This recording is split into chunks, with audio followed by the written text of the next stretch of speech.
Hello all, welcome to இனிய குரல். இன்றைக்கி ஒரு குட்டி கதை. ஒரு பாம்பு அது தனக்கான இரையை ரொம்ப நேரமாக தேடிட்டுருக்கு. பொழுது சாஞ்சு இரவு நேரமும் ஆகுது.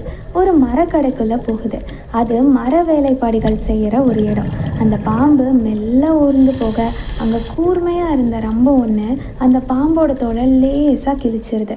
கோபமடைஞ்ச அந்த பாம்பு யாரோ எதிரி தான் நம்மளை தாக்குறாங்கன்னு நினச்சி திரும்ப தாக்கிறதுக்கு முயற்சி செய்யுது. கூர்மையாக இருந்த அந்த ரம்பம் பாம்போட உடலை இன்னும் அதிகமாக காயப்படுத்திடுது.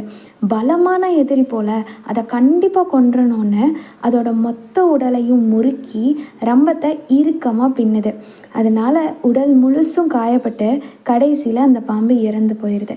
இந்த பாம்பு மாதிரி தான் மனுஷங்களாகிய நாமும் பல நேரங்களில் நம்ம எதிர்கொள்கிற எல்லா பிரச்சனைகளையும் நம்ம எதிர்த்து போராடி ஜெயிக்கணும், வெற்றி அடையணும்னு நினைக்கிறோம். ஆனால் சில சமயங்களில் அந்த பிரச்சனைகளை ஒதுக்கி வச்சுட்டு அதை கடந்து போகிறது தான் ஒரு நல்ல வாழ்க்கையை வாழ்கிறதுக்கான வழியாக இருக்கும். போராடக்கூடாதுன்னு சொல்லலை, உண்மையாக சொல்லணுன்னா நம்ம வாழ்க்கையில் ஒவ்வொரு நாளும் ஏதோ ஒரு பிரச்சனையாவது நம்ம சந்திக்க வேண்டியிருக்கும். இப்படி சந்திக்கிற எல்லா விஷயத்துக்கும் போராடினா வாழ்க்கை முழுசும் போராட்டமாக இருக்கிறது மாதிரி தான் தெரியும். ஸோ எதை பிரச்சனையாக எடுத்து தீர்வு காணணும், எதை ஒதுக்கி வைக்கணும்னு நம்ம முடிவு செய்கிறது அவசியம். ஸ்டே கனெக்டட் வித் இனிய குரல். இந்த வீடியோ உங்களுக்கு பிடிச்சிருந்தா லைக் பண்ணுங்கள், ஷேர் பண்ணுங்கள், கமெண்ட் பண்ணுங்கள் அண்ட் மறக்காமல் இனிய குரலுக்கு சப்ஸ்கிரைப் பண்ணுங்கள். தேங்க்யூ ஃபார் வாட்சிங்.